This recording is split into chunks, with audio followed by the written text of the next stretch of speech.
211 Elemental Crystal Cave by Hydesgrain. Jason clearly saw a red crystal protruding out of the ground, which radiated a faint light gray color, and at the same time, fire elemental transmuted mana, which astonished him a little bit. Why does this crystal look so familiar? He wondered, and approaching the red crystal radiating faint fire transmuted mana, Jason remembered something he read and saw in many different books from Shane and Dahlia. They were mostly about the 3 basic lifestyle occupations, but also in beast creations and in even more theses Dahlia handed him out.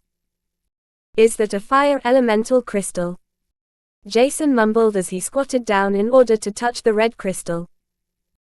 Once his left hand touched the crystal, he immediately felt a vigorous wave of fire elemental mana invading him, causing slight pain when it entered his mana veins. Releasing his black origin flame within himself, the pain substituted before he released the crystal from his hand. Interesting. If all the things with colors I see within the cave are elemental crystals, I'm within an elemental crystal cave, huh? He thought while smiling silly. If Jason was really within an elemental crystal cave, his financial issue would immediately vanish as long as he excavated a decent amount of them. Now the only question tormenting him, how he should mine them. Taking a look inside his storage device, Jason was sure that he purchased quite a lot of things, but he couldn't remember having bought a pickaxe. Upon sensing a bunch of tools thrown into the corner of his storage device, Jason took them out one after another with a small ray of hope emerging within him. That's a sickle, an axe, a shovel. A hoe. Why did I buy a hoe? Oh. I really bought a pickaxe. Taking out a pickaxe, Jason's smile radiated the surrounding, as Artemis jumped from his shoulder in order to give him some space. While Jason tried to move his shoulder in order to test out his current capabilities, his shoulder hurt like hell, but he wanted to extract at least this one crystal in front of him because he was curious about it. If he could satiate his curiosity by enduring a little bit of pain, he would definitely accept it. Furthermore, it wouldn't take long, because the crystal had only the size of his fist. As such, after 2 to 3 painful swings with his low-grade 1 pickaxe, the crystal was already in his left hand, while he sealed it in order to prevent it from releasing transmuted mana into his body. Looking at the red gleaming crystal, Jason tried to remember the advantages elemental crystals had, and the first fact that jumped into his mind was their capability to strengthen affinities. With pure elemental crystals, beasts and even humans could increase their affinity to a certain extent, while it was mostly used for beasts to strengthen their affinity because they would innately share it with their contractor. The extent for elemental crystals to strengthen affinities was restricted to the amount of mana and its purity.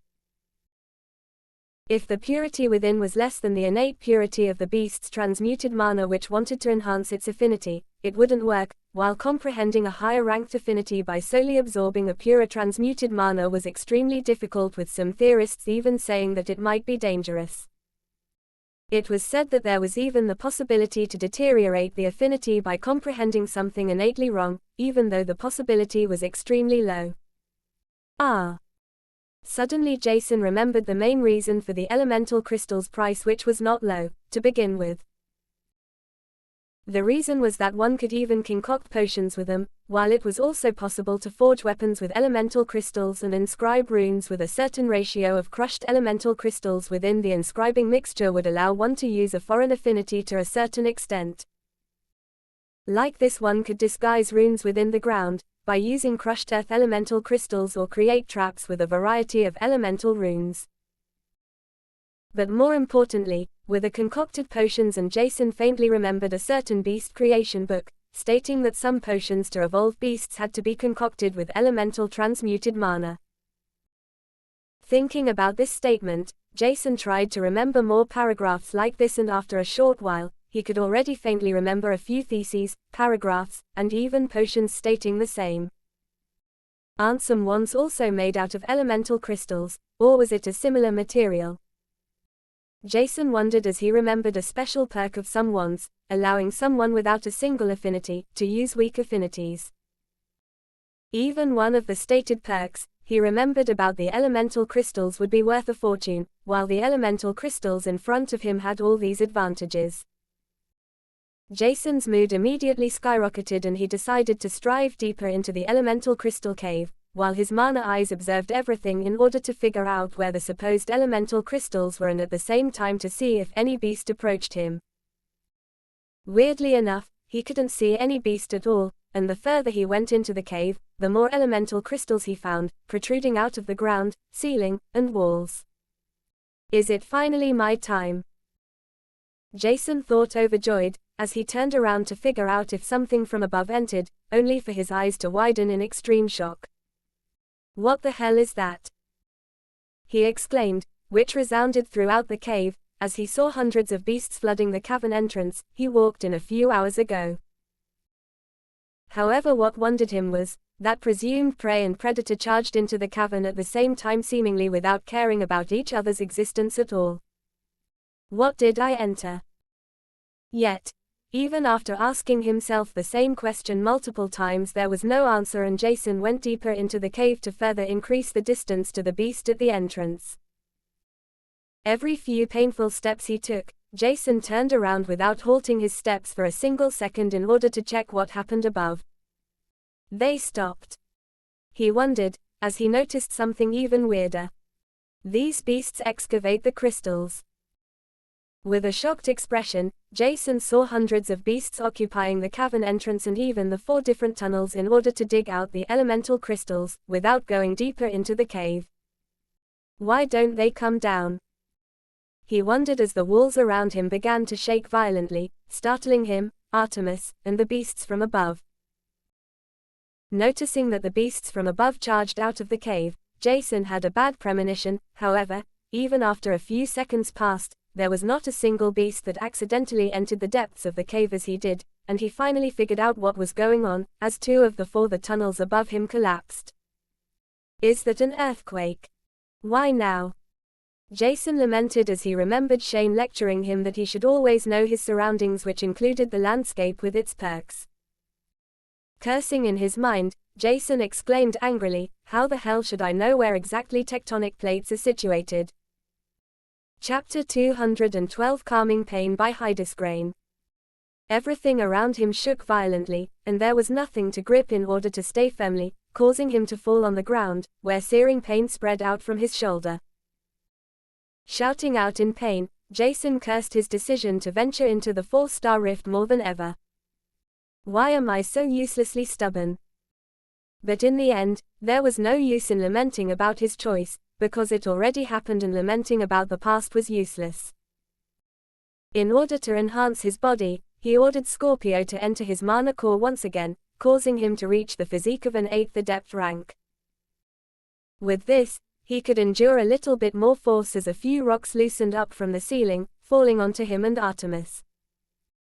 Enveloping himself in a tattered exoskeleton, out of his coccyx grew a 60-centimeter-long stinger, piercing straight towards the rock falling onto him.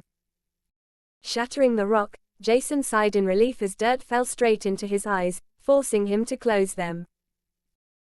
FCK, cursing out, Jason used his senses to perceive stones, rocks, and loose soil falling onto him, while he unsheathed his Viridi Starstream daggers. Even if there were no beasts around him, large rocks and exploding elemental crystals could still harm or even kill him if he was not careful. The presumed earthquake took still a long time, and the pain in his shoulder increased further, while Jason decided to let his eyes closed in order to prevent more fine dust, dirt, or whatsoever from entering them. His mana senses were still able to perceive everything around him clearly because he was already accustomed to it since he was young. When he couldn't see anything at all, he relied on himself to survive in a city without much support for orphans or rather disabled children like him at all.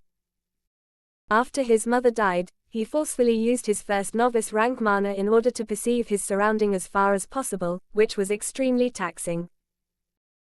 Thinking about his mother, Jason felt melancholic, sad, and angry at the same time, because he neither knew who killed his mother, how she looked like, other than her photo, and her voice began to slowly disappear from his memories. Being reminded about that, his mana fluctuations became unstable and filled with anger, causing his perception to become unclear. Why did she have to die? Ceres family, I'll be coming soon.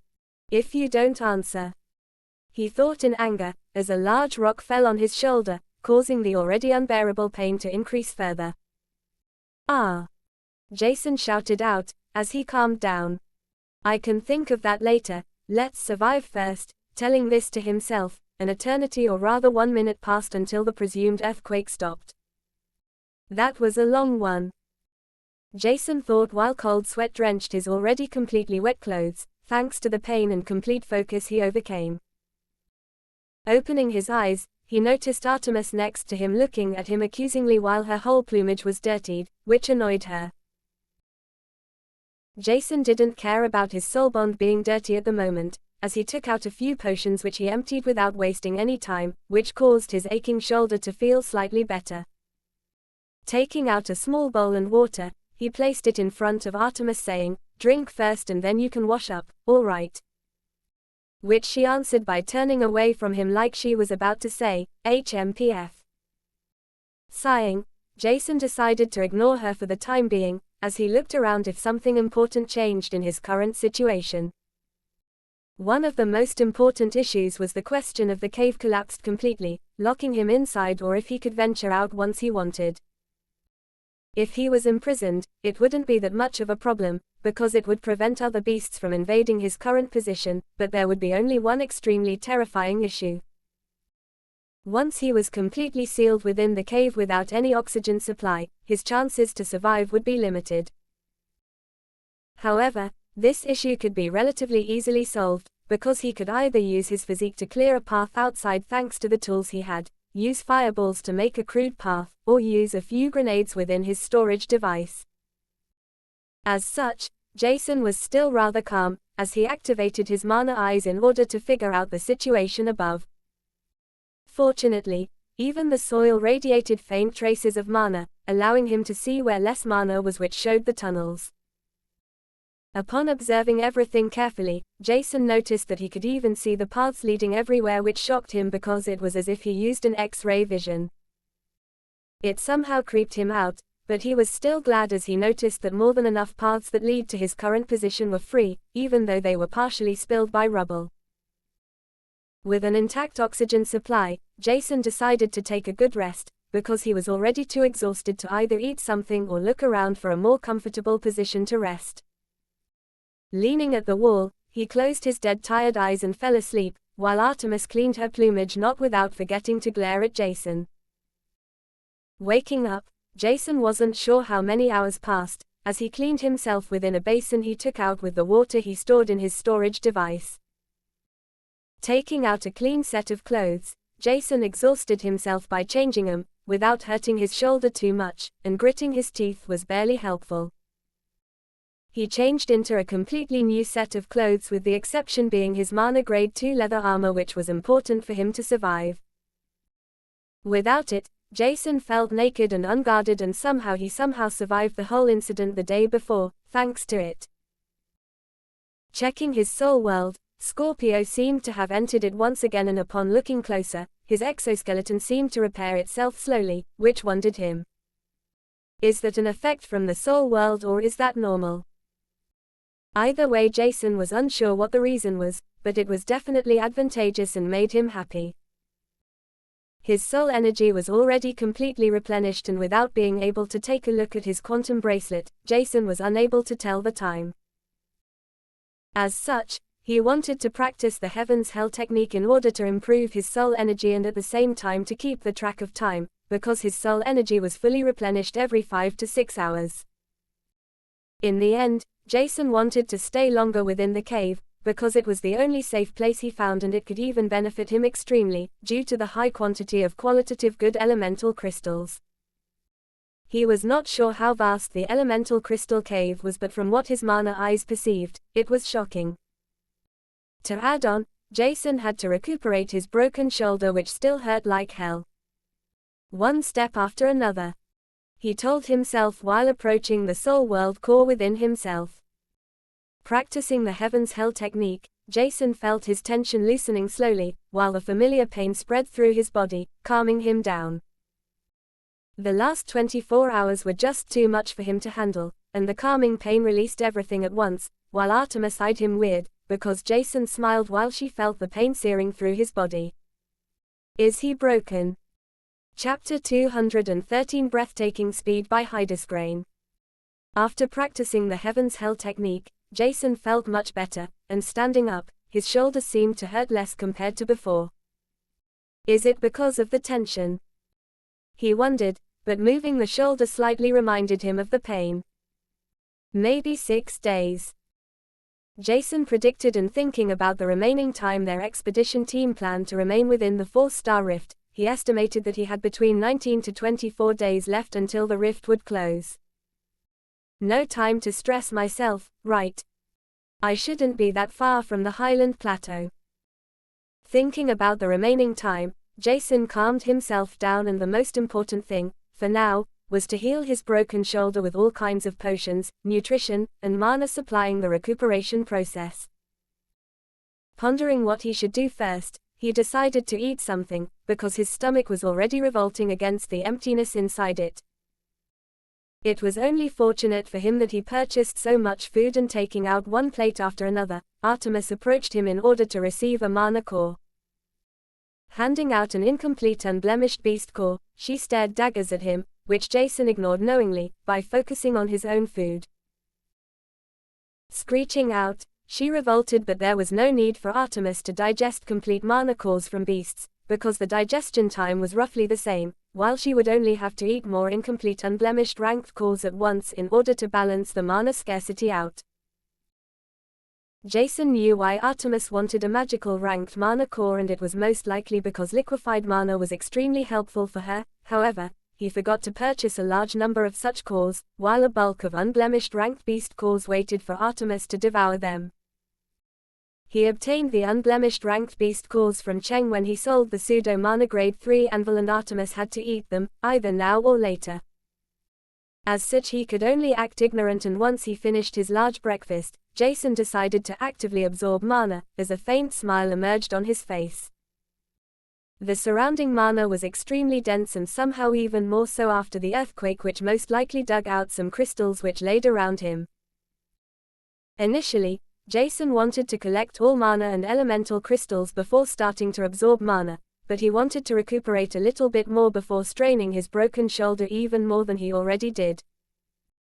He was already scared that the burden his broken shoulder had to endure the day before was too large to handle, and permanent injuries would be the worst-case scenario, for now, which Jason didn't even want to imagine. Still smiling with the dense mana streams around him, Jason opened his paws without hesitation, as he created a large suction force within him, greedily accepting everything in his surrounding, without differentiating between transmuted mana or neutral mana. This could be seen as foolish, but from his previous experience, Jason was sure that the black origin flame within him could cleanse the harmful transmuted mana, expelling it if necessary.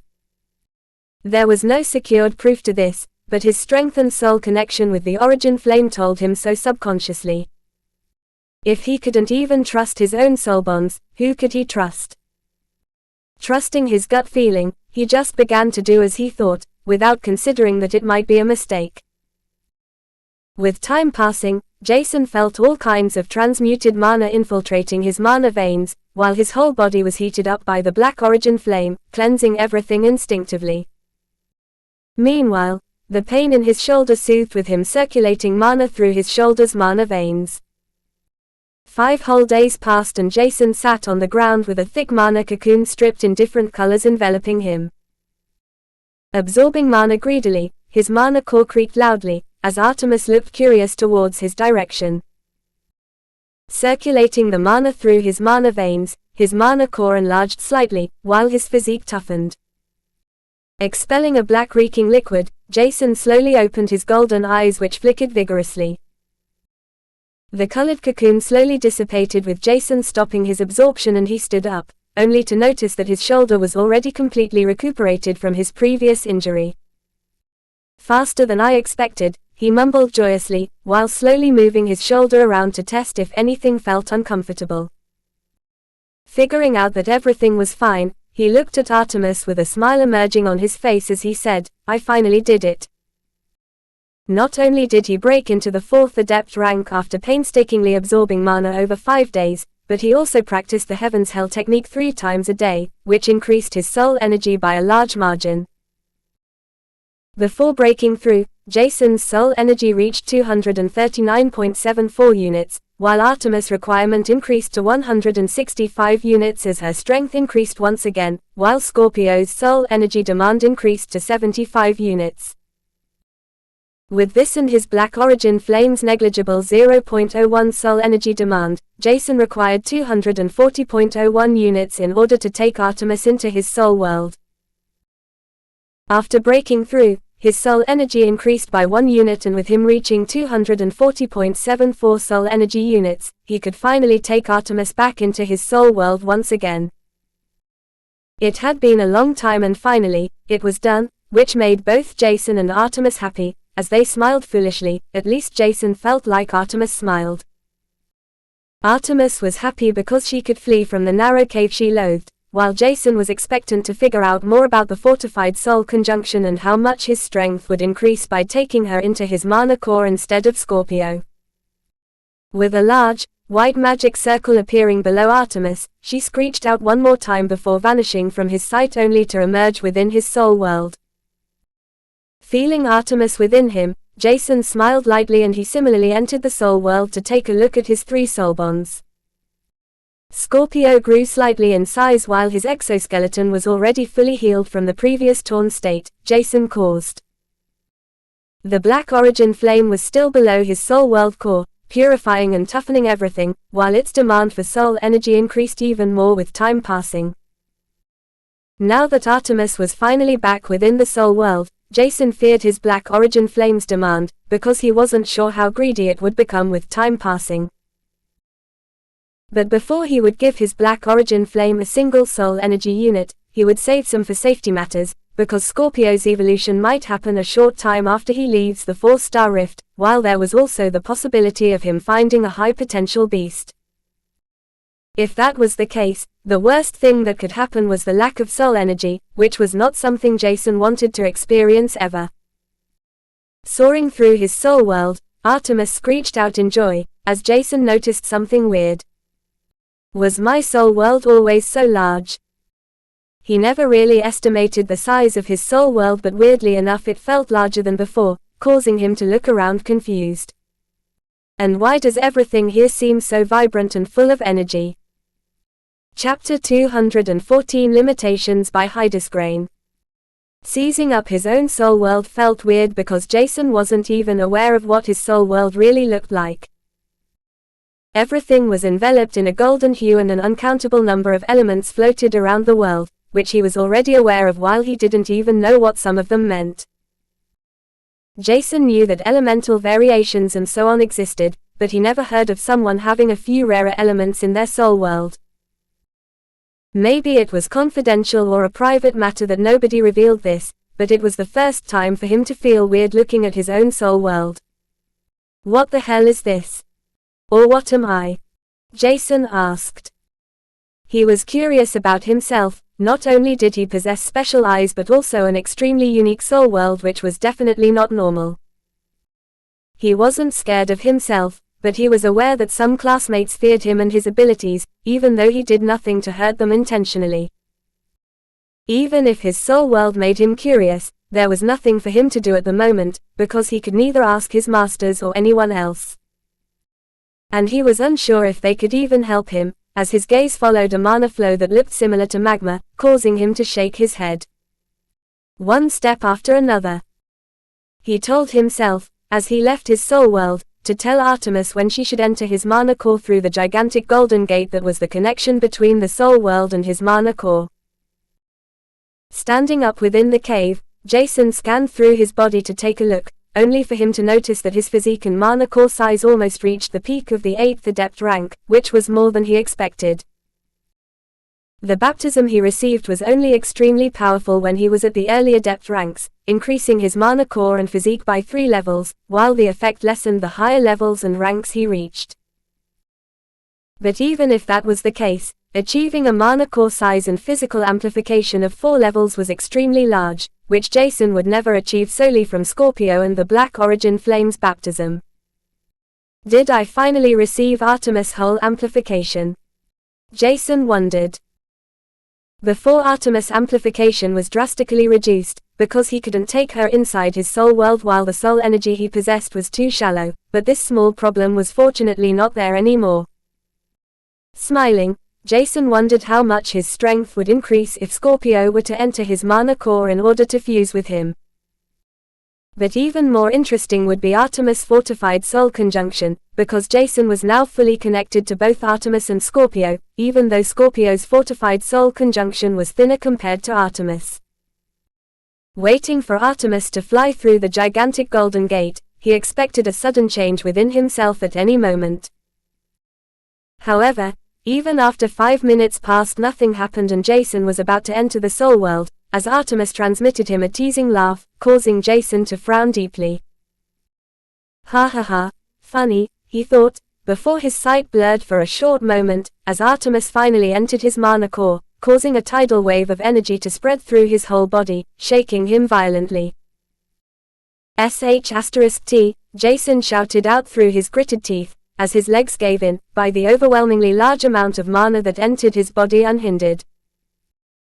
Around his mana core, appeared an illusionary enlarged mana core, which indicated Artemis increase he could receive from her, while his physique was forcefully amplified by 100% instead of her normal strengthening, which astonished him.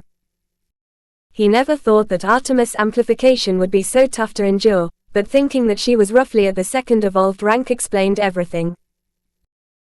Receiving a 100% amplification meant that her whole strength was converted to him, increasing his mana core and physique immediately to the 2nd expert rank, before it began to slow down at the 3rd expert rank. Artemis 100% amplification could be compared to a power boost, but Jason couldn't feel any happiness as his pores involuntarily opened, with blood oozing out of his orifices and pores, without stopping. Taking a look within his mana core, Jason only saw Artemis jumping around happily, curiously looking at everything, while he tried to find a way to decrease her amplification which burdened his body too much. Sweetie, can you somehow decrease your amplification? My body can't take your full strength. Transmitting the thought to Artemis, she halted her steps before trying to restrict her amplification, as she felt his pain. However, it seemed as if she couldn't do it and Jason entered the soul world in order to take a look at the Golden Gate. Maybe there was something to restrict Artemis' amplification. Looking at the gaze, his eyes widened, as a faint smile appeared on his face. Jackpot!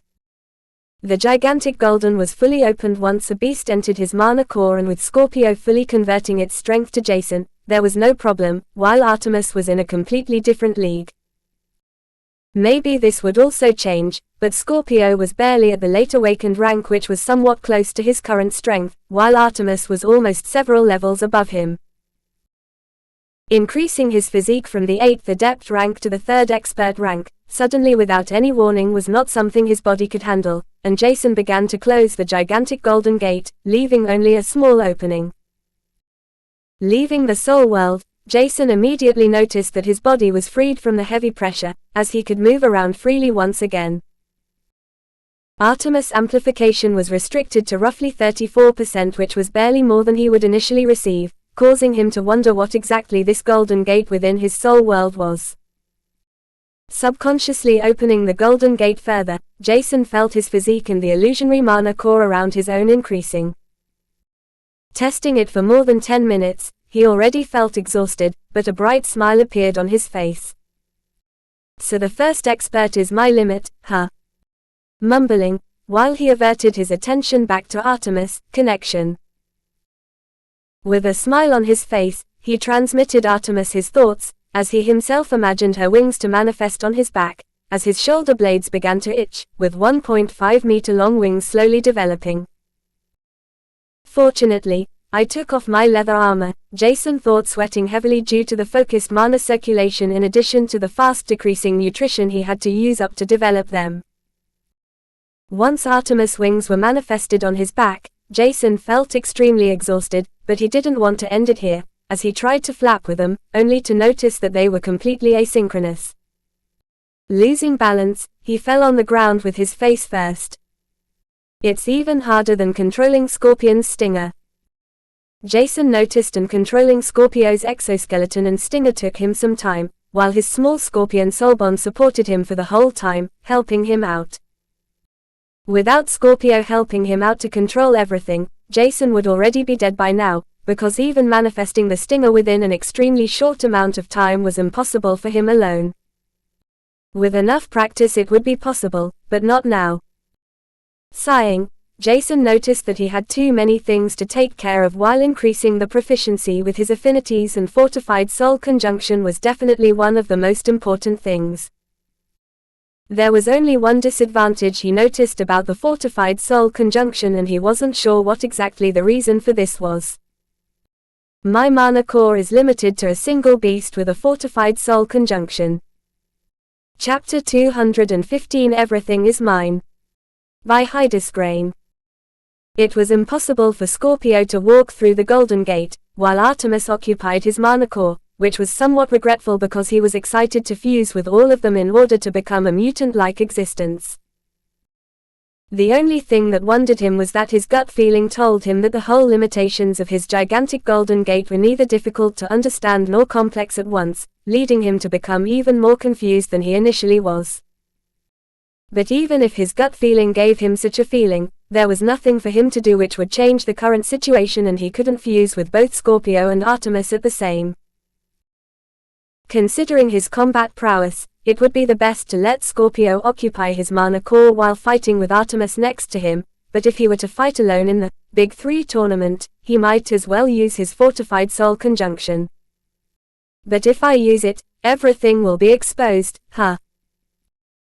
Jason thought, but thinking that he didn't have to summon his soulbond's body parts, it could also stay hidden under the disguise that his soulbonds became stronger. Nodding his head lightly, Jason decided to focus on the present, while trying to flap with the white wings at the same time.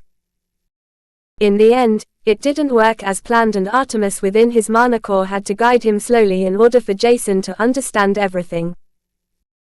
But even after the explanations, it was hardly possible for him to flap synchronized with his wings, as he sighed in frustration. Suddenly he felt his wings flapping vigorously, as Artemis controlled them inside the mana core, only for Jason to notice that he was too heavy to even ascend a single centimeter. In the worst case scenario, Artemis might as well fly while I fight in the sky, huh? Jason thought before he began to chuckle lightly while visualizing a magnificent fight in the sky against some vicious beasts. Shaking his head, Jason knew that Artemis had to become larger and more powerful in order for him to manifest stronger wings, while his own strength was not enough for him to handle it. Maybe he could already float if Artemis were to amplify him with her complete strength, which instead of a smaller part, which he had to restrict in order to barely endure her being inside his mana core. Experimenting many different things with Artemis and Scorpio, like the time they needed to switch their position within the mana core and to manifest smaller or larger body parts. The biggest difference for Jason was the time he required to manifest a foreign body part was much higher compared to his soulbonds supporting him within the mana core, as they obviously knew how their own body worked. While testing out many things with his soulbonds, he never neglected to replenish the high demand of nutrition and mana in order to manifest everything, and after 2 hours passed, his whole body revolted against taking another bite of the dishes he stored within his spatial ring inside the preservation segment. As such, Jason was forcefully interrupted to experiment, and he could only sigh and store the dishes away once again. Aren't there any high nutrition dishes in my storage device? He wondered, but Jason couldn't remember to have bought either high nutrition dishes or supplements. Regretting this decision, he would have to force himself to continue to eat the preserved dishes for the next 2 weeks, if he were to remain within the elemental crystal cave before venturing out. Jason already made a rough plan of what to do, and his plan involved staying within the elemental crystal cave for another week at the bare minimum. His demand for star notes was frustratingly high, and with his own expenditures added to his soul bond's expensive demands, Jason could only make a rough plan to achieve the best outcome, without being locked within the 4-star rift, or whatever would happen if he were to remain within the rift after it closed. He already collected lots of elemental crystals, and if his memories and perception were not completely in disarray, the elemental crystal cave should have all 4 types of elemental crystals. Elemental crystals were classified into 4 sections, also called basic, intermediate, advanced, and unique. Basic elemental crystals were crystals with wind, fire, water, and earth transmuted mana. Intermediate element crystals had ice, metal, lightning, and many more elemental transmutations, while advanced elemental crystals transmutations like wood, darkness, and light. Unique elements weren't necessarily better and valuable like the poison element, but other crystals had an astronomical price because of their blood, nature, fiendish, holy, and other unique elements. The nature element was similar to the wood element but much superior. While the wood element barely controlled woods, nature controlled plants, wood, sentient plants, and if strong enough even beasts with a strong bond to nature. To think that all 4 different crystal sections ranging from a rather cheap price to an astronomical height could be found within the elemental crystal cave made Jason curious about the origin of it, while his greed and joy overlapped. Over the last few days, not a single beast dared to venture into the cave because the memories about the earthquake were still apparent in their mind, while Jason also didn't perceive a single human being coming closer to them. At least that was what his eyes perceived, but he might as well miss something, while he absorbed mana. It was not like he observed everything consistently, but he was still relatively careful because almost everything within the 4-star rift might kill him. As such, Jason stood up in order to start his journey through the cave, collecting the protruding and loosened crystals he could even see without his mana eyes activated. Gathering one crystal after another, he sealed them in order to prevent the elemental crystals from leaking mana, while at the same time scanning through the complex mana veins in order to figure out how they were composed. Since he began to forge, Jason was interested in all kinds of materials and how they were composed, while it was even more interesting to see how ores acted when they were heated up, because the mana veins seemed to come alive. Even if he was interested in testing it out right now, Jason didn't want to waste any precious crystal until he amassed a large enough fortune. Without him noticing, he already went deeper into the cave, while the crystal's occurrences around him increased. Not only increased the number of elemental crystals around him, but they also released denser mana fluctuation, which caused Jason to smile brightly. If he had to estimate the cave's value, Jason's brain would most likely melt because what he saw within the tunnel was barely the tip of the iceberg, while the crystals his mana eyes perceived through the ground were much more in number and mana density. But there were still a few that wondered him. Why is there not a single beast excavating these crystals? It doesn't seem to be dangerous, and the earthquake as the sole reason sounds somewhat unreasonable. Furthermore, I can't believe the government doesn't know anything about the elemental crystal cave. It's barely a 1 to 2 day trip away from the Highland Plateau. Is there something wrong with the cave, which I haven't noticed? It's really weird to see all 4 elemental crystal classifications at once, because it is said to be rare to find an elemental crystal cave with a single attribute forming crystals over the course of hundreds of years with the surrounding transmuted mana, even less multiple types of elemental crystals at once with all kinds of elements. Chapter 216 Hidden Dangers by Hydesgrain. Without being able to answer the questions in his mind, Jason averted his attention to more important things. Collecting the elemental crystals while excavating some with his grade 1 pickaxe, Jason quickly noticed that the common pickaxe was quite useless, which forced him to envelop it with a thin mana membrane in order to prevent it from breaking. Fortunately, his passive mana absorption balanced out his consumption and he could calmly mine the surrounding elemental crystals.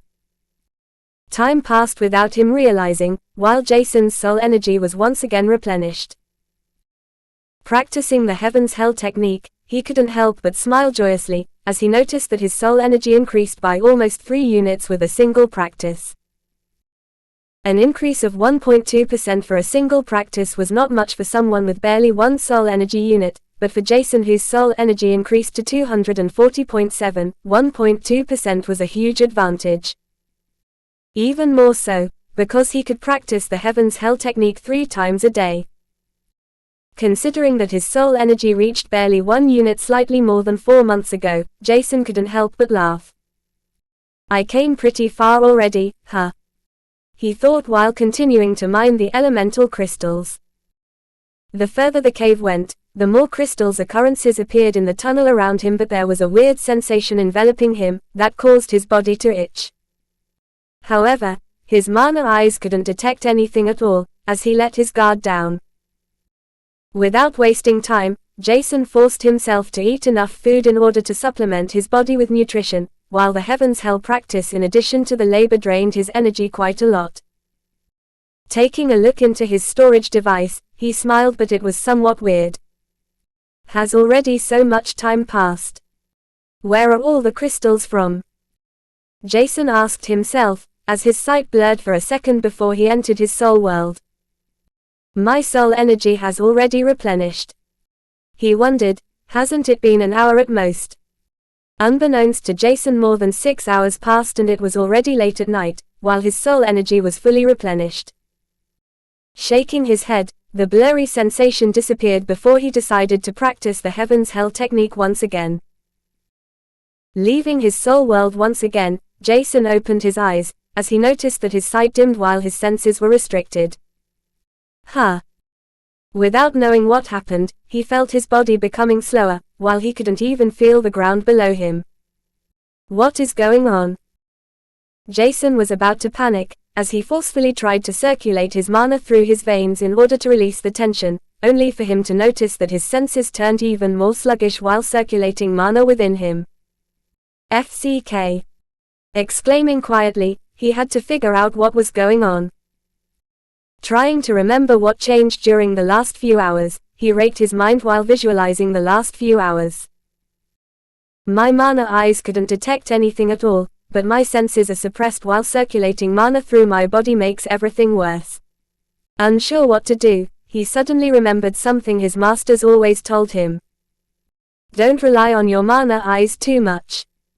The world is vast and you can't think that your eyes will always be the answer. With this in mind, he thought, does this mean that there has to be something around here without mana fluctuations and that it even reacts with mana and hastens the suppressing process?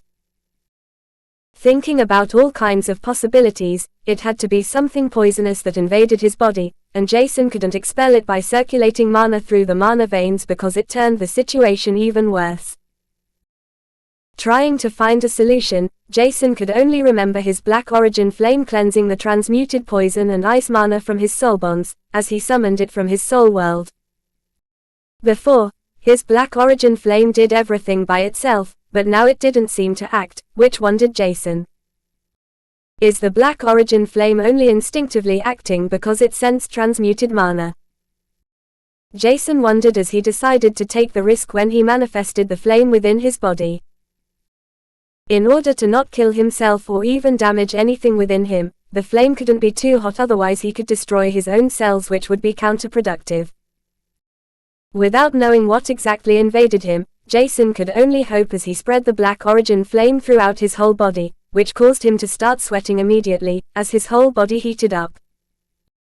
Even if the sensation of his whole body burning from the inside was uncomfortable, Jason noticed his sight clearing slightly, while his other senses became more distinct. Sighing deeply, Jason was still unsure what caused his suppressed senses or where it came from, as he perceived something particular within his sweat thanks to his eyesight. Within his sweat was an almost invisible yellow-greenish liquid, and Jason began to wonder what exactly it was. Is that poison? But where does this come from? Jason asked himself, as he couldn't remember to have ever seen something like that, and looking at the ceiling, he couldn't see any liquid dropping down, which caused him to wonder what else it could be. Oh! Jason exclaimed with a sudden idea, it couldn't be solid, but what if the liquefied poisonous substance was gaseous before? After this though, he focused on his eyesight, without his mana eyes activated on the surrounding, only for him to find nothing at all. Averting his gaze, he suddenly noticed a blue shining crystal that was different from the other he saw above. However, upon closer inspection, Jason noticed that it was exactly the same crystal. Wasn't there a faint yellow-greenish hue within the crystal? Turning around, he decided to focus on the crystals, and suddenly, as if a lightning strike hit him, he exclaimed, overjoyed. "Found ya!" But suddenly his mood plummeted, as he shut his mouth, sealing it completely when he noticed what he was doing. Concluding the facts he gathered, Jason figured out that the whole deeper layers seemed to be filled with an extremely faint yellow-greenish hue which was hardly noticeable by looking at the soil around him. Fortunately, the elemental crystals around him shone brightly in all kinds of colors, helping him to figure out the main issue. If even I could hardly perceive it with my exceptional eyesight, how can others see it? Jason wondered, and it was the second time for him that his mana eyes were completely useless. The first time was his mana eyes missing the existence of the black origin flame, and the second time could have killed him as his mana eyes couldn't perceive the poisonous air around him. Suddenly Jason panicked slightly, causing the black origin flame within him to fluctuate lightly, as he noticed that he was deep inside an elemental crystal cave that was filled with poisonous gas. Is that the reason most beasts don't dare to venture deeper into the elemental cave? He asked himself, trying to remain calm, after acknowledging that his black origin flame saved his life once again. I really have to nurture it later. Jason swore to himself, as he slowly circulated the black origin flame through his body, without leaving any cell out. Jason didn't know the area of effect the mysterious poison had, which was the reason for him to act so overcautiously by cleansing everything within his body. It wouldn't purify his body but only cleanse his body from poison, disadvantageous transmuted mana, and most likely drugs, which could be labeled as poison. Trying to stay rational, Jason began to smile lightly, once he estimated his current situation. Because I only began to feel slightly blurry when I entered the deeper layers of the cave, the poison can only be further down. With the current density of poison, I can easily handle it passively, without wasting too much focus on it. As long as my black origin flame can handle it, the whole cave will be mine, because there is no other living being except me. Chapter 217, Jinx by Hydesgrain. With the black origin flame manifested within him, Jason could easily endure the mysterious poisonous fog, whose origin was still unknown, while his journey through the elemental crystal cave continued. He didn't venture much deeper into the cave's depths because the poison's density increased, while the mountain of elemental crystals within his storage device amassed. Jason was sure that he had more than enough funds for Scorpio's evolution and probably even a surplus, which caused him to feel extremely great, while he could barely estimate the current date, without knowing what time it is. Has it already been 6 days? Jason wondered when he entered his soul world in order to practice the Heaven's Hell technique once again. He wasn't sure why, but he couldn't comfortably sleep in the cave, leading him to barely sleep only one time after he practiced the Heaven's Hell technique, and he woke up with his soul energy fully replenished. Thanks to the dense mana around him, he didn't really feel tired, and instead of solely mining elemental crystals, Jason also absorbed mana actively, not missing a single time to practice the Heaven's Hell technique 3 to 4 times a day. Because he only slept a short amount of time, and in order to have a rough track of time, Jason was forced to use up his soul energy as soon as it was replenished. With his soul world's soul energy replenishing speed of slightly less than 6 hours, he could practice the Heaven's Hell technique 3 to 4 times a day. The most time-consuming in this case was, however, that his practice required a whole hour until it was completed, while he had to eat a huge feast every time. Regretting that he forgot to buy high-nutrition food, Jason could only force himself to eat low-nutrition food en masse, even if his stomach and mind revolted against him eating one dish after another, seemingly without stopping. In the end, everything was worth the effort, with his soul energy increasing to 316.2 units, while Artemis' demand increased by another 10 units.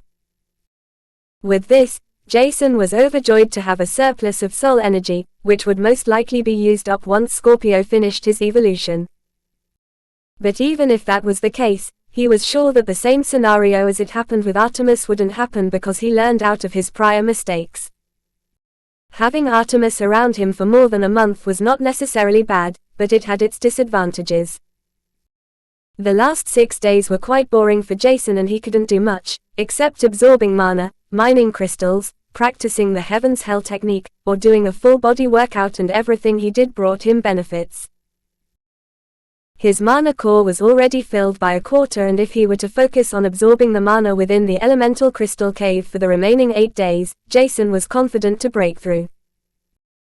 But that was not necessary, because he was already confident in his current strength, and even if he were to use the next week to break through, it was more important for him to find his way towards the Highland Plateau.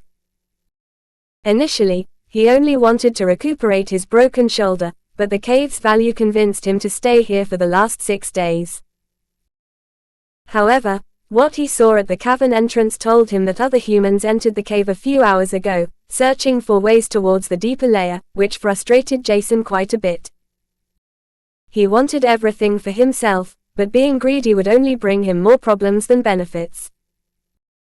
As such, Jason had to find a path towards the surface, without being found, otherwise, he wasn't sure what the small group that entered the cave would do with him.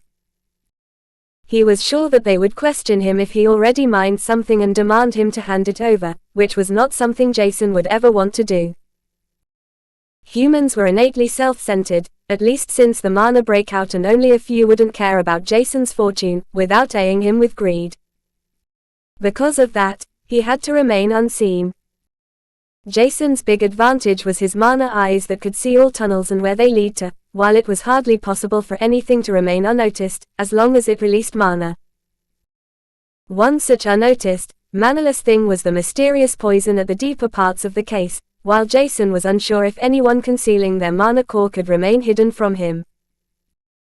Thinking back on the time he saw through Max Drake's concealed mana core, Jason was sure that it would be hard for any living being to remain hidden from him, as long as he focused on anything around him.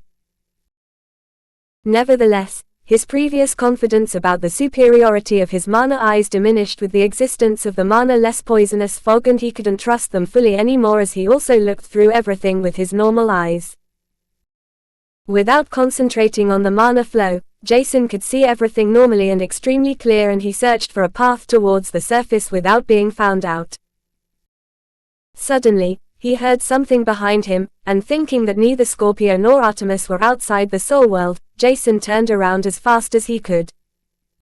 With his mana eyes still activated, Jason couldn't perceive any fluctuations at all. As soil crumbled down the wall, his attention was fixated on.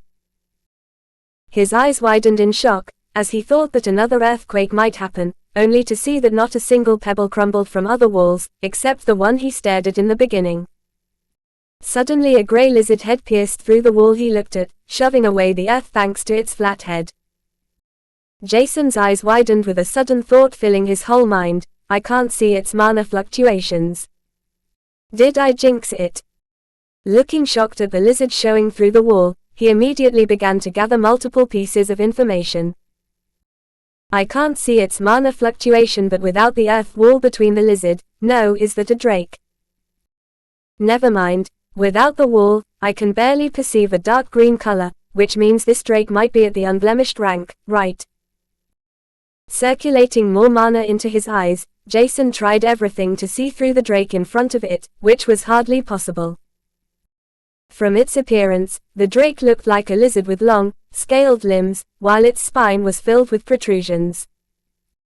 The drake's color was a plain gray, while its protrusions and claws were pitch black, but Jason didn't care about its look at all. Why can't I see your mana rank and fluctuations? What is special about you? He almost shouted, because the jinx he inclined to himself shattered his whole confidence over his mana eyes. But what was even worse, was that even more drakes without any mana fluctuations emerged out of the crumbling wall in front of Jason, causing him to step back, while subconsciously concealing his mana core as well as possible. Retreating as far as possible without making a sound, Jason could barely see the grey untraceable drakes anymore, and he had never heard of any drake with a flat skull, allowing it to excavate tunnels underground, while it can conceal its mana core completely. Seeing that every single one of the untraceable drakes had the same ability, even the smaller ones in the back, Jason concluded that it was an innate ability they received when they were born, which was not less shocking. There was no need for Jason to remain at the lower layers of the cave, and he slowly retreated further towards the surface. Without his mana eyes being able to ensure him that he was not pursued by someone, he felt naked and insecure. Upon noticing this, he felt weird. To what extent did I rely on my mana eyes? Chapter 218 Death by Hydesgrain. Without his mana eyes ensuring his safety, Jason ascended the elemental crystal cave slowly, while trying to understand what happened. For instance, my mana eyes are not perfect, even though I can see quite a lot, they're not capable of perceiving everything. In the end, it's pretty rare to see something without any mana fluctuations at all, but that doesn't mean I can rely on my mana eyes to 100%. F***CK. What am I even doing? This untraceable drake seems to be a beast underground, and they're most likely unable to find me. Without mana fluctuations, their senses should be worse than other beasts, I think. Thinking about all of this, Jason couldn't help but sigh inwardly, not without forgetting to activate his mana eyes in order to know where the small human group from above would be. Even if he couldn't trust them fully anymore, they still helped him. Their small group was far away from his, and Jason took only tunnels that wouldn't overlap with the others, as he perceived something particular, causing goosebumps to spread all over his skin. Why now? Jason wondered as he saw a mass of humans at the master rank entering the elemental crystal's cavern entrance. Without knowing if any of these groups came from the government or if they're all hunters venturing into the 4-star rift in order to gain something, Jason had to acknowledge that he was in a tricky situation. But what was even worse, was that the large human group stayed at the entrance, without doing much. At least that was what Jason could perceive, and he estimated that they established a small camp in order to stay at the cavern entrance for the time being, which caused him a great headache. Walking past them like a passerby won't work, huh? He asked himself, and even without anyone answering, Jason knew the answer. With his current mana core rank, he could be considered as a pushover at most, which wasn't really how Jason imagined his trip inside the elemental crystal cave to end. If at least Malia was with him, he wouldn't feel so powerless. Suddenly Jason recalled Lyn and Lux, who shot at the magical ranked python without caring about his life at all. Or did Lux aim at me? Jason wondered while Lux's smile appeared in his memory once again. I hope Malia is fine, he thought, feeling guilty that he convinced Malia to enter the 4-star rift. Malia and the Flays were the only humans he could trust the most, while Shane and Dahlia were ranked immediately after them. Even if Jason trusted his masters to a certain extent, he wasn't sure if they only used him for the goals or not. It was unlikely, but he would probably need some more time to figure out everything for himself. As such, he couldn't give his full trust to them, at least for now. If something happened to Malia, Jason wouldn't be able to face the Flays, and even less Greg, as a small trace of guilt filled his mind. However, even if he felt slightly guilty, it was not as if he forced any one of the expedition team to enter the materialized 4-star rift within Syro City. In the end, everyone decided for themselves and nobody was forced, which relieved Jason's sense of guilt a tiny bit. Jason still sincerely hoped that she was fine and healthy, but he was likely to face more threatening situations than her, alone from the vast gap of strength between the two of them. Looking back every now and then in order to figure out if an untraceable drake, Jason called them, followed him, he could only be glad that this was not the case. Meanwhile, Jason continued to approach the cave's upper layers, while he became slightly nervous. After 2 hours, the presumed human camp was fully established and smaller groups ventured into the 4 tunnels, only to find a few collapsed paths. As such, they were forced to free them, without worsening the situation within the cave. This would most likely take some time and was the only thing Jason found slightly advantageous. Due to the construction work these groups had to do, the number of groups venturing deeper into the cave decreased by a large margin. Oh. After another hour passed, Jason was already quite close to the other groups, when he noticed that the first group that arrived inside the cave met one of the many small groups that had to split up. But only, now, upon looking closer, Jason noticed something important his mana eyes couldn't perceive before when he was deep within the cave, as his eyes widened involuntarily. The first small group included only one human, with 3 undead human-like beings. Is that Lux? Previously his mana eyes couldn't perceive the transmuted mana, because he was too far away from them while his mana eyes' accuracy was altered by the surrounding mana. There were thousands of tons of soil between them and each grain, pebble, crystal, and so on released mana fluctuations. As such, it was only normal for his mana eyes to see not everything through soil far away. But sensing that Lux was nearby him, caused him to frown, while his eyes turned slightly red in anger. However, even if Jason was extremely angry and Lux, there was something important he couldn't deny at all. How did his strength increase this much in such a short time? Jason wondered, as his eyes widened in shock, and he rubbed them subconsciously. Even after rubbing them several times, Jason thought he was in a dream, as he saw 10 undead unblemished ranked beasts with dozens of undead evolved ranked beasts emerging next to him. What? He exclaimed, and he could now see 13 undead unblemished ranked human-shaped beings standing next to dozens of undead evolved ranked beasts. How? The soul energy to contract so many beasts is vast. At least 10,000 units, but how did he suddenly obtain so many undead beings? Jason didn't know what exactly to think anymore, as he remembered the remaining expedition team members looking around pitifully. Did I misunderstand everything? But isn't an undead awakening banned in the government? Why did he suddenly reveal so many undead soul bonds? With 10,000 soul energy units, he could contract a late magical ranked beast or almost a guardian ranked beast. Why so many lower ranked beasts, and why now?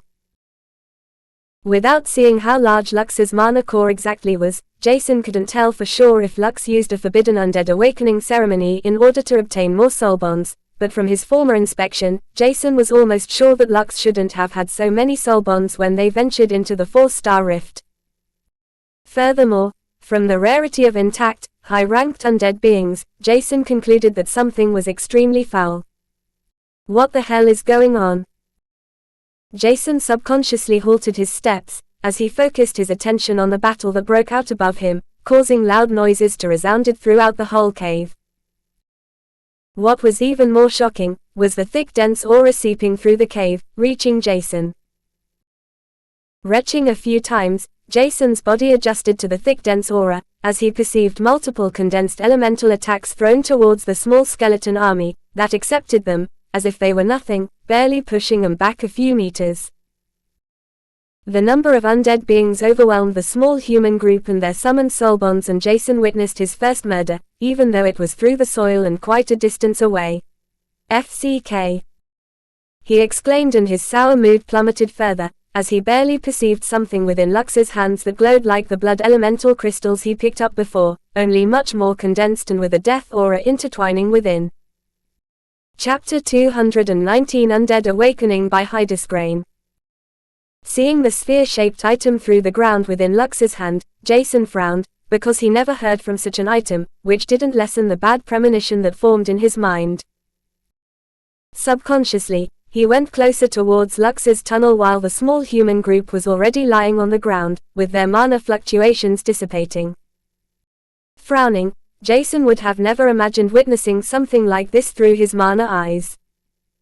Even if he knew that humans were greedy and selfish, Jason thought that he would have some time before he would witness his first murder from a human. However, after having seen humanity's nature during 2 beast tides and thousands of dying humans and even more beasts, Jason wasn't really that shocked about death anymore. In the end, Jason also survived the devilish Valkyrie shield fruit, which brought him immense pain, while his mind matured with time passing. The worst thing, however, was that Lux approached the dead bodies, with the blood sphere in his hand. As the released death aura it spread intensified, causing Jason to halt his steps once again.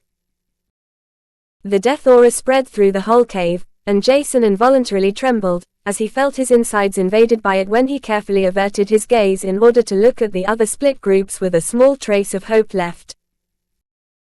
Jason was aware that he wouldn't be able to survive if he were to encounter Lux or even the weakest of his soul bonds without using any other means to protect his life. Without him knowing, he already unholstered his Mana Grade 257 with anti-mana bullets loaded. With his pistol in one hand, Jason felt immediately more secure, as he would at least be able to defeat the undead evolved beasts, as long as they didn't overwhelm him with their numbers. In order to eliminate an undead being, one had to destroy their core, which was their only weakness, because they could heal over the course of time by supplying mana towards the damaged areas. Thanks to his exceptional eyesight, Jason was sure that it wouldn't take long for him to hit a mana core, even if it was surrounded by a bone cage, which was quite common among undead beings, with only a few particular exceptions. It was slightly problematic that he didn't practice much with any gun because he didn't want to waste his credits before, but in the end, Jason told himself that it would be more difficult to not hit something that was only a few meters away from him. Trying to find excuses to release his tension, Jason noticed that many groups began to gather, while their path was directed towards Lux. Is that really so clever? He asked himself, as he wondered why Lux did something so reckless without considering the possibility of more groups venturing into the elemental crystal cave.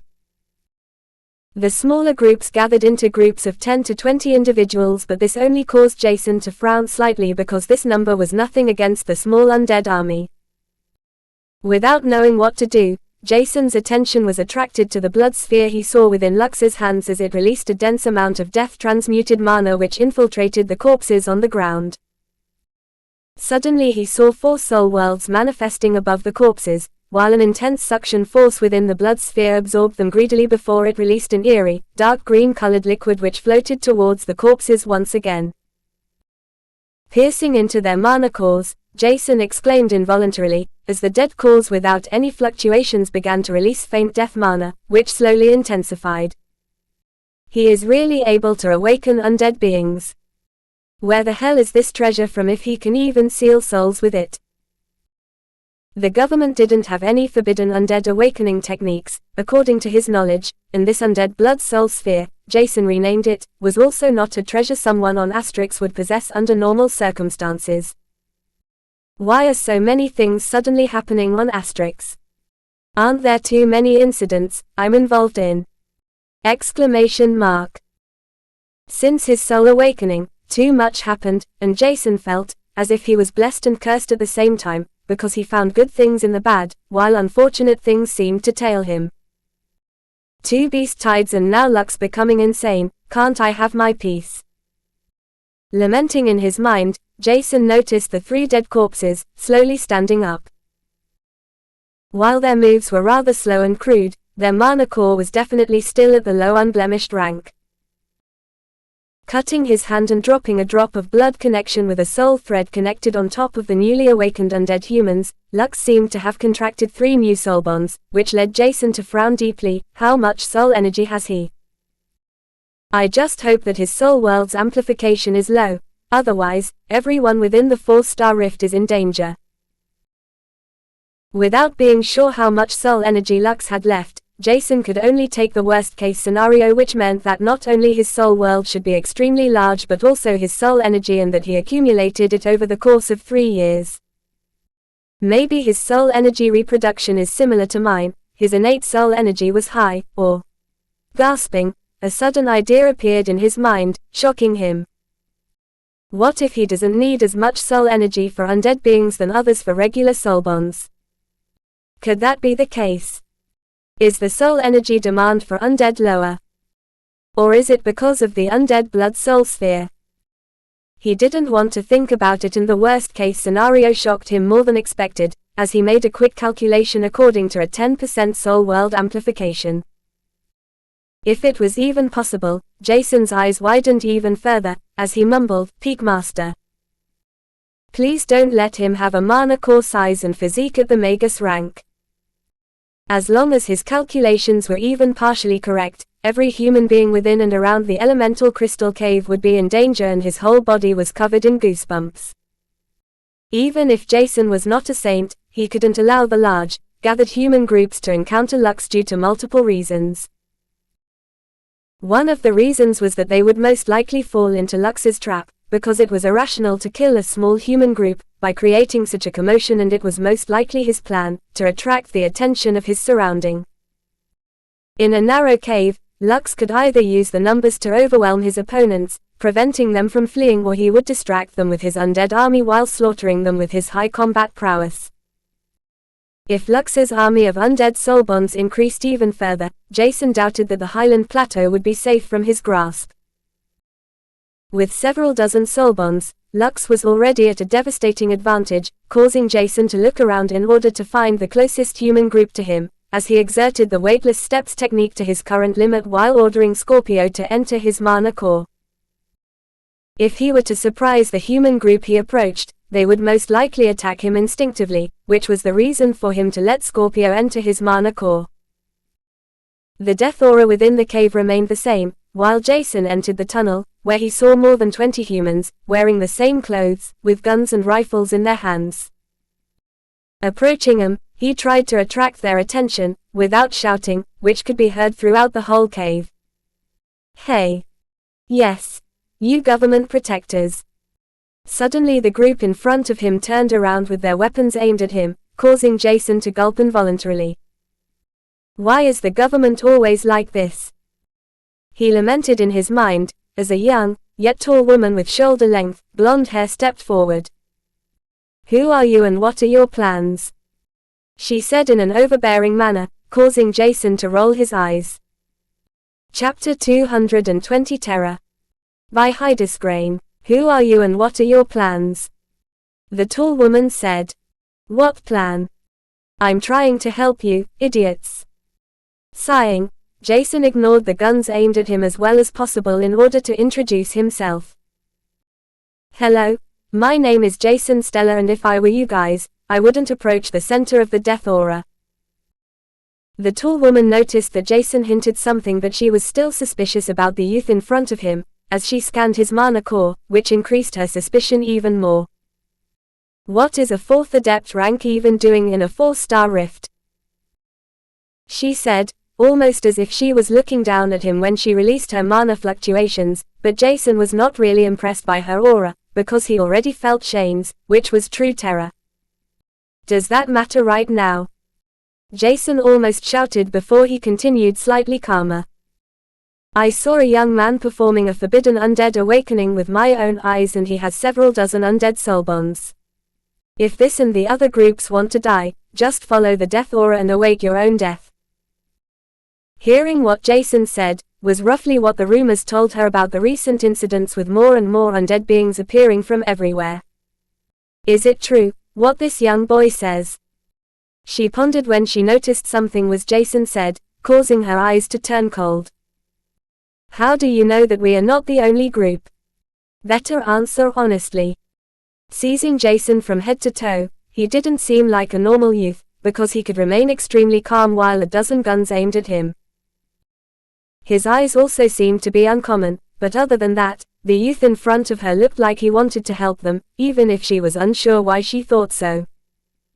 Somehow, Jason's eyes seemed to convince her. Shaking her head, she had to remain rational. After Jason heard the tall woman saying so, small sweat pearls formed on his temples, as he tried to make up a slightly reasonable lie. "Haven't you guys established a small camp at the cavern entrance? Because of you guys, I couldn't leave the cave unnoticed. I only came out because of this dude performing a forbidden undead awakening. It would only be a disadvantage for myself if he can awake even more undead beings with all of your corpses." Trying to sound sincere and somewhat honest, Jason was unsure what else to say when he saw the tall woman ordering her group to lower the guns. His tension eased up to a certain degree. The tall woman's voice turned slightly gentler as she said, "Can you tell me what exactly you saw?" "Don't let anything out," she said before saying, "My name is Aylin Uli, nice to meet you. I guess." Aylin heard many rumors about undead beings around the area here, but she was ordered to venture into the elemental crystal cave they found a few days ago with her team and other workers in order to excavate the valuable crystals for the next few days and not to kill a traitor. But even if that was her task, the existence of someone killing humans to perform an undead awakening was even more important. While listening to Jason's explanation, which was slightly altered in order to hide his Mana Eyes abilities as well as possible, Aylin and her group's mood plummeted immediately. Activating a special device, she tried to message the other groups, however, unfortunately, they didn't answer her calls, which caused her mood to hit rock bottom. Turning towards her group, she gritted her teeth, before ordering, "We have to face this necromancer. The other groups don't know how severe the situation is, we can't let them die." Saying so, everyone's expression turned serious, as they turned towards the center of the death aura. Jason could only look at them baffled because he was ignored on one side, while on the other side a small ray of hope emerged within him. There are still good people, huh? He previously believed that the government was filled with evil, greedy and selfish humans, but apparently, he was wrong. A faint smile appeared on his face, as he ran up to Aylin to say, "I believe you already know about undead beings, but they can regenerate every injury and don't feel pain. Only by destroying their mana core, they'll be destroyed. Don't hesitate and use all kinds of weapons without holding back, otherwise, you guys will die. I doubt that the necromancer, or how you called him, came here without a plan." Hearing Jason following them for some time, Aylin listened to his words, which seemed reasonable. Turning to him, she smiled lightly, saying, "Thank you. Take care of yourself, okay?" He was slightly confused that they didn't bother about him, but it was probably only reasonable because they had something more important to do. The only thing he couldn't understand was, why other people trusted him so easily, or was that only his imagination? But even if they did, Jason was sincere as he hoped that they would be able to capture or maybe even kill Lux, because the threat was just too big, as he said, "I hope every one of you will survive." But right as he said so, Jason got the feeling that something was wrong, seeing the large group venturing towards Lux. But even if he wanted to change their mind, Jason doubted that he would be capable of doing so, and the only thing he could do was to hope for their survival. While stepping back, his Mana Eyes noticed that many groups approached Lux, and if his estimation was not completely wrong, all of them would encounter him roughly at the same time, which was definitely advantageous. If Aylin were to lead the attack, maybe they could defeat Lux, because she knew more about their enemy than the other groups. With this thought in his mind, Jason continued his way towards the cave entrance, where only a few workers were left at the collapsed tunnels, freeing them slowly. The camp was almost empty and only a few Peak Master-ranked individuals protected the entrance from beasts or other humans invading them, while the guard towards the entrance was negligible. With this, Jason would be able to leave the cave rather easily, as long as his timing was right. Arriving at the cavern entrance, there were only a few hundred meters, parting him from the surface, as an ominous, eerie and extremely dangerous feeling approached him. Turning around in shock, Jason's Mana Eyes perceived that all humans groups and Lux met up with each other, and that a fight should have started because the fluctuations of the undead beings and other humans intertwined with each other as if they were in close combat. This caused him to frown, as he hoped that they were able to fight the undead beings from further away. However, there was still more than 100 humans, and all of them summoned their soul bonds, giving them a large numerical advantage, which turned the tides. Nevertheless, the ominous feeling approaching Jason intensified, as he saw Lux standing in the middle of the battlefield with a black marble in his hand, releasing a terrifying amount of mana. "FCK!" Jason exclaimed, without caring if anyone heard him, as he exerted his weightless steps movement technique in order to rush out of the cave, while he amplified his voice with mana in order to shout, "Immediately leave the cave if you guys want to survive." Right at this moment, a devastating amount of mana pushed Jason from his feet, and he immediately manifested Scorpio's exoskeleton, while he supplied his mana grade 2 leather armor with the mana inside his mana sphere bracelet. Standing up, He saw many workers rushing out of the tunnels, not knowing what was going on, while the terrifying amount of mana intensified, while only Jason could see what was going on within the cave's depths. With a shocked expression, he only saw the black marble accumulating more mana before it floated above Lux. Enveloping him in a black-colored cocoon, Jason's premonition worsened, as he stood up once again in order to rush out of the cave. Suddenly the whole cave shook violently, as a boom which almost tore apart Jason's eardrums resounded through the cave. The whole cave began to crumble while he was still more than 100 meters apart from the entrance.